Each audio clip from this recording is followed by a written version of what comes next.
할렐루야 샬롬 하고 우리 인사합니다. 할렐루야 샬롬 샬롬 샬롬 샬롬 샬롬. 하나님 사랑합니다. 여러분 주 안에서 사랑합니다.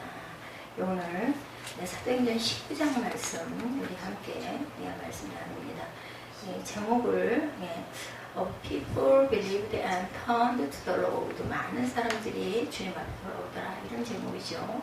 옛날 어느 부자가 회갑을 맞았어요. 아침을 먹은 후 시아버지가 3명의 며느리를 불러 앉혀놓고 쌀 한 줌씩을 나눠주면서 꼭 10년이면 나의 고의가 되니 그때까지 쌀 한 줌을 가지고 무엇을 하든지 해서 그때 고의 때 잔치 선물을 마련해라, 이렇게 말씀을 했어요.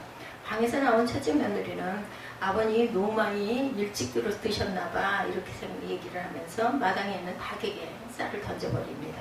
둘째 며느리는 집으로 가져와서 쌀떡에다 쌀을 집어넣으래요. 막내 며느리는 집으로 돌아와 한 줌의 쌀을 쥐고 한없이 깊은 생각에 잠겨요. 10년의 세월이 금방 휙 지나가죠. 고의잔치를 맞은 부자 노인은 가족을 방 안에 모아놓고 며느리들에게 묻습니다. 내가 10년 전에 너에게 쌀 한 줌씩을 주고 고의잔치 날 선물을 준비하라고 했는데 이제 준비한 것들을 내게 가지고 오너라. 아마 그 시아버지가 상당히 부유한 사람이지 않았겠어요? 오늘날로 보면 이거 말도 안 되는 얘기인데 그땐 그랬을 것 같아요. 제가 어린 날 같은 경우에도 이건 이렇게 갔습니다. 지금은 뭐 아주 저는 기가 막혀서 말이 안 나오는 지경을 당하고 있어요. 요즘 아이들 아주 뭐랄까 상상을 초월하더라고요. 보니까 첫째 며느리는 언제 그런 일이 있었느냐고 반문해요. 요즘 스타일의 며느리였던 것 같습니다. 둘째 며느리는 아버님이 농담하시는 것을 알았다, 이렇게 대답을 해버려요. 아예 첫째 며느리는 그냥 딱 언제 그랬어요? 둘째는 농담이신 줄 알았어요. 그럽니다. 셋째 며느리 차례가 됐어요. 그죠? 막내 며느리는 장부 하나를 시아버지에게 가만히 내밉니다. 막내 며느리가 내민 장부를 들고 오던 시아버지 눈이 둥그레집니다. 휘둥그레 놀랬어요. 장부에 소가 5마리, 돼지가 10마리, 염소가 20마리, 닭이 100마리 이렇게 적혀있더랍니다. 장부를 읽던 시아버지가 셋째 며느리를 바라보면서 질문을 합니다. 막내야는 어떻게 한 줌의 쌀로 10년 만에 이렇게 많은 선물을 마련했는지 자세히 좀 얘기 좀 해봐라. 놀라운 거죠. 그러자 막내 며느리가 조용히 대답합니다.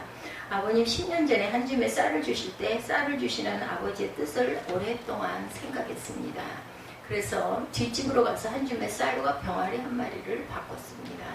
1년이 지나자 병아리는 알을 낳고 그 알을 팔아서 또 병아리를 사고 3년이 되니까 닭이 100마리가 넘었습니다.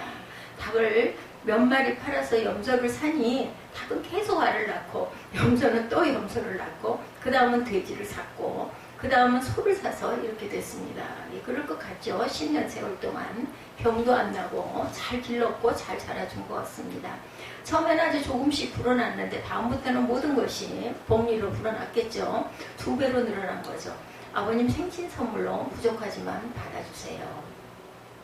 시아버지를 포함해 방에 모인 모든 가족이 막내 며느리의 말을 듣고 기가 막혀서 그럴 것 같잖아요. 얘기는 맞잖아요. 감탄을 했습니다.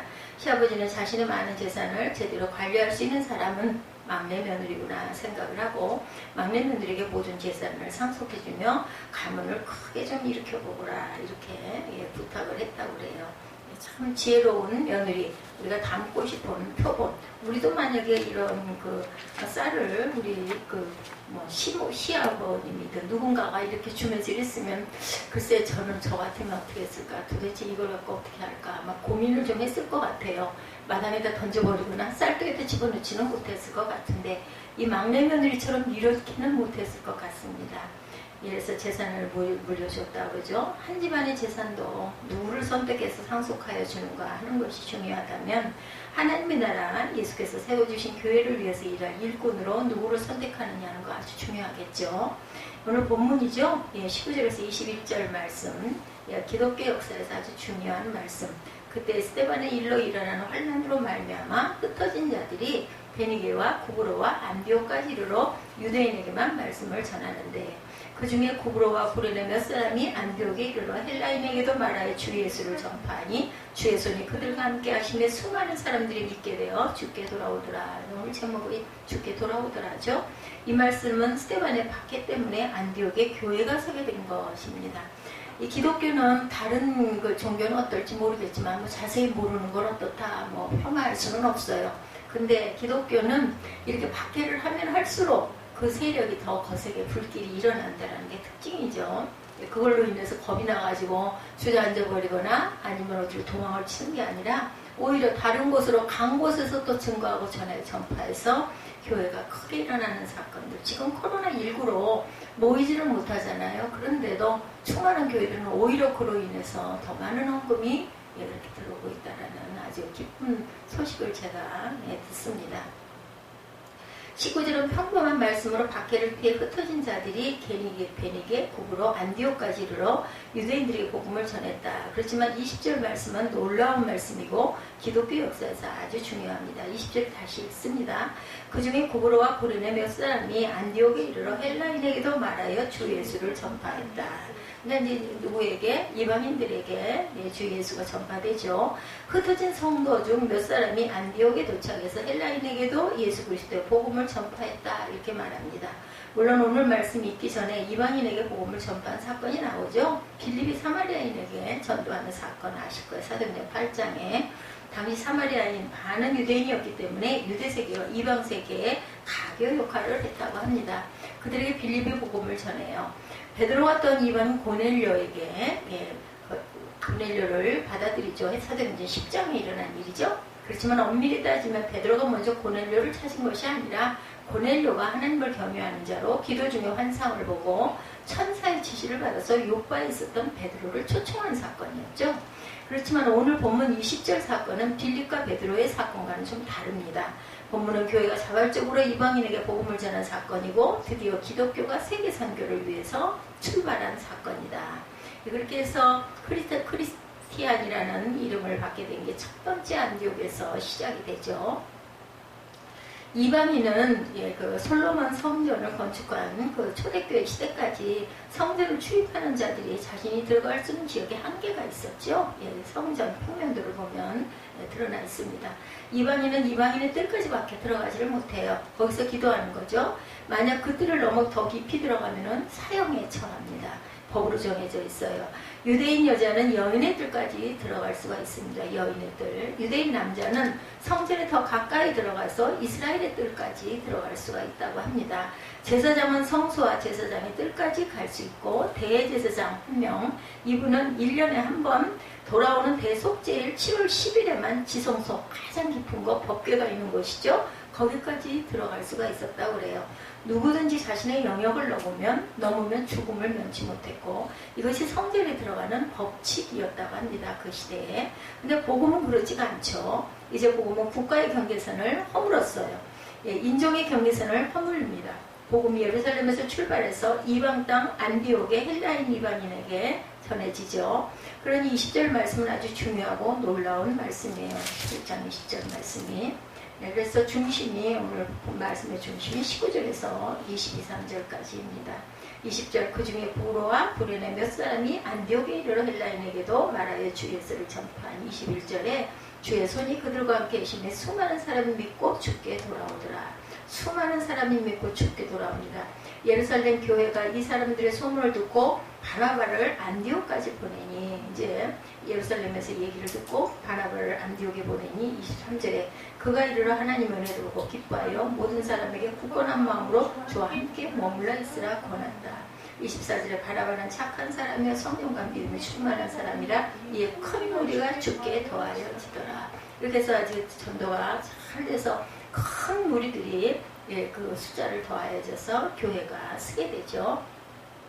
이 경계를 허문 사람 이름을 사도행전의 저자 누가는 밝히지 않았어요. 그저 구브로와 고르네 몇 사람이다 이렇게 본문에서 말하고 있죠. 누가도 그들이 누구였는지를 몰랐던 거예요. 우리도 모르고 앞으로도 그들이 누구였는지 오직 하나님은 아시겠죠. 그저 그리스도를 위한 무명의 개척자였구나 하는 정도로 받아들입니다. 그렇지만 무명의 개척자는 기독교 역사에서 아주 중요한 사람임에 틀림이 없겠죠. 우리는 이름은 모르지만 천국에서 그들의 이름을 영원히 빛나고 있을 것을 믿죠. 이 무명의 개척자들로 인해서 안디옥이 복음으로 변화가 되기 시작하고 거기서 처음으로 크리스티안이라는 이름이 탄생이 되죠. 주의 손이 그들과 함께 하시며 수많은 사람이 믿고 죽게 돌아옵니다. 어떻게 이런 일이 일어날 수가 있었을까? 사실 안디옥 사람들은 복음을 쉽게 영접할 사람들이 아니었어요. 안디옥은 당시 로마 제국에서 로마 알렉산드리아 다음으로 세 번째 큰 도시 이 안티옥. 시골 사람이 볼 때 도시 사람은 뺀지 우리 뭐 그런 얘기 있죠? 서울 가면은 눈을 뜨고도 코를 베간다 이런 이야기들을 많이 했었어요. 무서운 아주 너무나 빠른 이런 사람들이다. 그래서 서울 무섭다라는 생각들을 하죠. 제가 지금 느끼는 거는 서울에 오면은 어때요?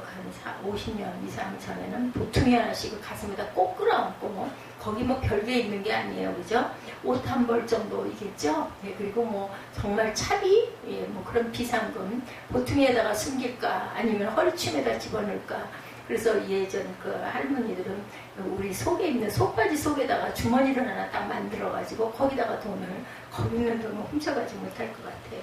거기다 돈을 집어넣고 썼던 그거 제가 기억이 납니다. 용돈 줄 때 막 허리춤 들쳐가지고 고쟁이 속에서 꼬작꼬작 이렇게 적어놓은 거 꺼내가지고 손주에게 주어졌던 그런 거 제가 본 기억이 납니다. 객관적으로 봤을 때 복음을 받아들이기 힘든 지역. 그런데 무명의 개척자들이 복음을 전하자 이런 놀라운 붕의 역사가 일어났다는 거죠. 이 놀라운 소식을 480km 남쪽에 있는 예루살렘 교회에서 들었어요. 지금으로 보면은 교회 본부이죠. 본부 듣습니다. 그래서 바나바를 보내죠. 로마 제국 3대 도시 안디옥의 복음이 전해지다니 그것도 복음을 듣고 수많은 사람이 주님께 돌아오다니 정말 놀라운 일이 일어난 거죠.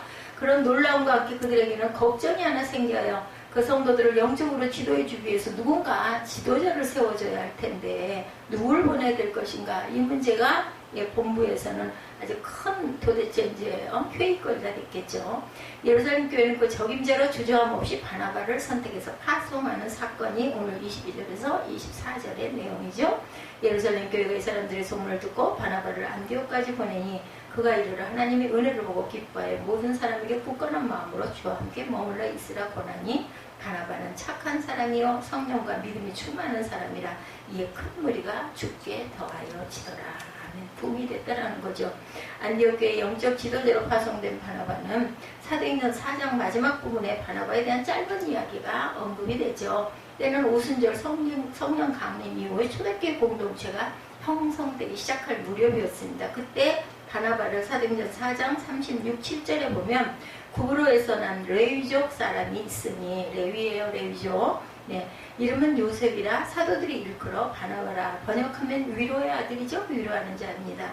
그가 밭이 있음에 팔아서 그 값을 가지고 어디에 사도들의 발 앞에 두니라 이렇게 나오죠. 그걸로 인해서 그 시험 믿은 사람 있죠. 아나니아와 삽비라 흉년에다가 그만 둘 다 땅 팔아가지고 일부를 감추는 바람에 그저 죽임을 당하는 그런 사건.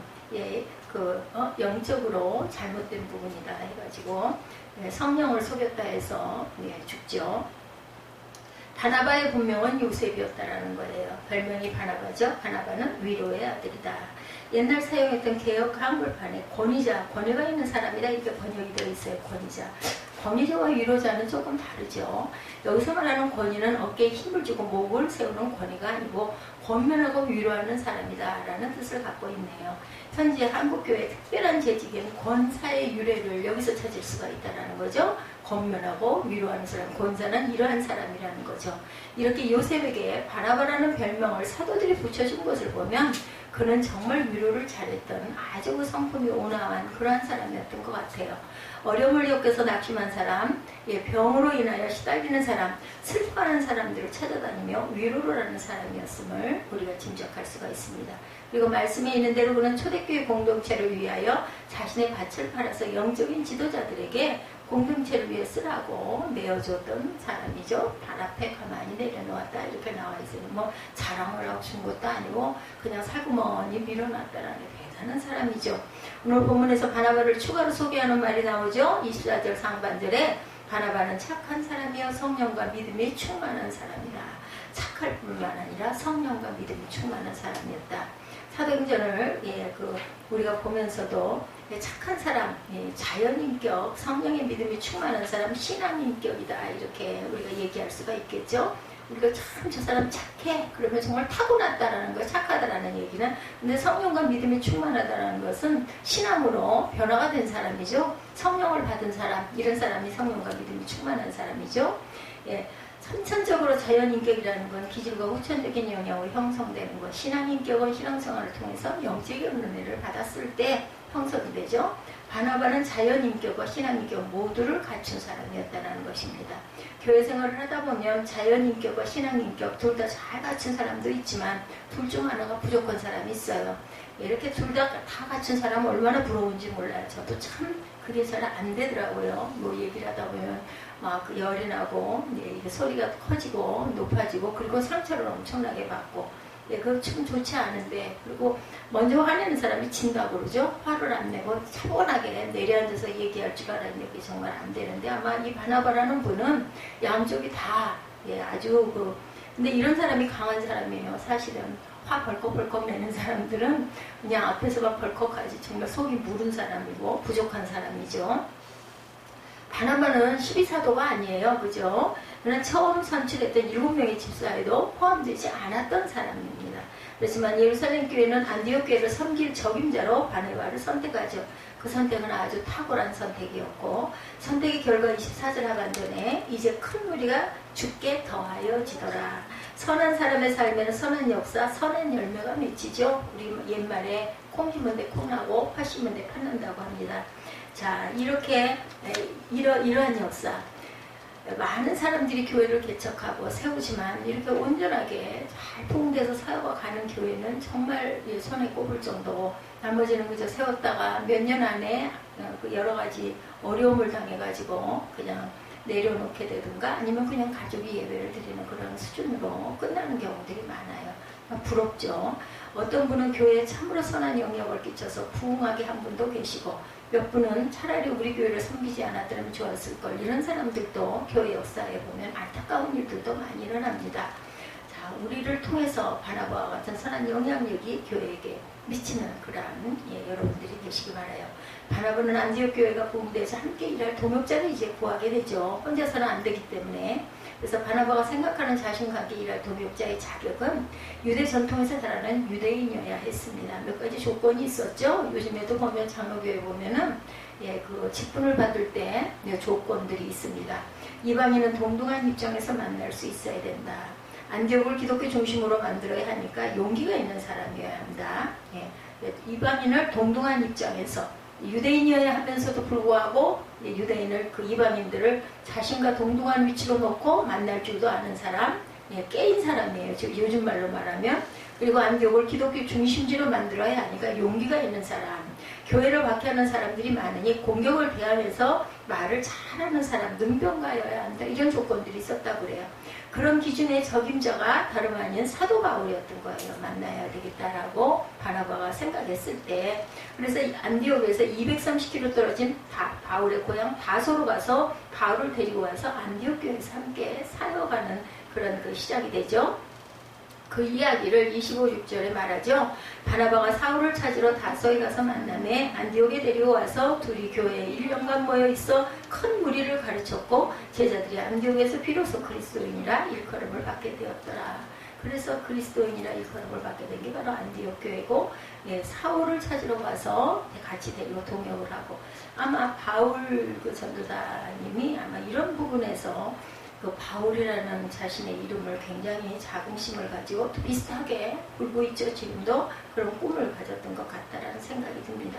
1년 동안 바나바가 담임 목사로, 바울이 부목사로 열심히 안디옥 교회를 섬겼어요. 그랬더니 교인들이 신앙으로 바르게 서서 잘 자랐고, 안디옥 시민들이 교인들에게 별명을 하나 지어준 것이 그리스도인이다. 저 사람들은 크리스티안. 그리스도인이란 말은 그리스도 족속이란 뜻입니다. 그리스도의 족속. 시민들이 절반은 욕으로 절반은 익살로 붙인 별명이지만 이보다 좋은 별명은 없어요. 그죠? 지금은 크리스찬 하면 아주 다들 예수를 잘 믿는 사람 이렇게 생각을 하죠. 예루살렘 교회나 안디옥 교회가 교회로서 온전하게 되고 부흥하게 된 것은 그들을 위해 택함을 받은 사람들 때문이었어요. 그렇죠? 어떤 사람을 선택해서 지도자가 세웠는가는 아주 문제가 아주 중요하다. 아까 며느리 3사람, 그래서 가문을 잘 이끌어가라고 막내 며느리에게 그 주권을 줬던 것처럼 이렇게 누가 이 가문을 이끌 것인가, 누가 이 교회를 부흥시킬 것인가. 물론 한 사람이 하는 건 아니지만 여러 가지 영적인 지혜를 가지고 기도하고 또한 이게 소리가 났거든요. 여기에서 얘한테서 소리가 났어요. 봐주실래요? 끊어졌을 리는 없는데 아니에요. 잘 되고 있어요. 자, 이렇게 정말 중요하다. 누구로 그 장로를 세울 것인가, 누구로 권사를 세울 것인가. 세워지면 세움 받는 게 중요한 게 아니라 세워진 다음에 사역을 잘 해야 되는 거죠. 중대한 문제가 이렇게 회원 한 사람 한 사람의 손에 달려있다라는 거. 우리 대통령 선거가 얼마 안 남았죠. 그럼 우리는 모두 다 신중에 신중을 구해야 합니다. 국민들이 어떤 그 대표 지도자를 뽑느냐, 이것이 굉장히 중요하다는 거죠. 신앙적인 것은 당연히 기본으로 하고 거기에다가 보고 듣거나 배워서 얻은 지식, 식견, 그리고 통솔의 능력이 있는 자가 자격이 있다라는 거죠. 그래서 우리가 항상 투표를 하기 위해서 후보자 잘 봐야 됩니다. 정치적인 부분은 또 그 부분, 또 교회적으로는 예배생활의 모범자, 봉사생활의 모범자, 헌금생활의 모범자, 리더로서의 자질, 또한 여러 가지들을 살펴보아야 되는데 요즘에는 11조를 잘하는 사람이 그래도 하나님 나라를 섬기고 하는 사람이다라는 기준이 돼서 그 이후에 여러 가지 조건들을 보기도 하죠. 리더십 전문가 존 맥스웰 목사는 예비 지도자를 검증하는 10가지 기준을 다음과 같이 말했다고 그래요. 우리 참고로 한번 보고 가죠. 첫째, 적극성이 있어야 된다. 예비 지도자를 검증하는 10가지 기준입니다. 적극성, 주위 사람들과 환경을 긍정적으로 보고 말하는 재질이 있어야 된다. 또한 일하는 자질이 있어야 된다. 부정적이면 절대로 안 됩니다. 좋은 점을 잡고 봐야 되죠. 섬기는 자세, 지도자를 따르고 순종하고 팀의 일원으로 일하려는 의지를 갖고 있어야 된다. 성장 가능성, 개인을 성장시키고 발전시키려고 노력하는 사람, 또는 일이 복잡해지지 않을 만큼 성장하는 자질을 또 갖고 있어야 된다. 적절함, 맡은 일을 일관성 있고 철저하게 끝내려는 결심, 끝까지, 그죠? 충성스러움, 자신의 욕망보다는 지도자와 조직을 먼저 생각하는 마음을 갖고 있어야 되니까 교회를 사랑하는 마음이 있어야 되겠죠? 탄력성, 문제가 생겼을 때 적절하게 대처할 수 있는 자질도 갖고 있어야 된다. 통전성이죠. 말과 행동이 일치하는 확실한 성격으로 신뢰할 만한 자. 인텔리티라고 나왔나요? 맞나요? 인텔리티. INTEGRIT와 인텔리티 맞나요? 거시적인 안목, 조직 전체를 보고 무슨 일을 해야 하는지 알 수 있는 능력, 절제력, 감정의 기복에 관계없이 할 일을 끝까지 해내려는 의지력이 있어야 된다. 또한 감사하는 자세, 마지막으로 모든 일을 감사할 줄 아는 자세. 긍정적이죠. 이것도 매사에 감사하는 마음으로 살아가는 삶의 태도.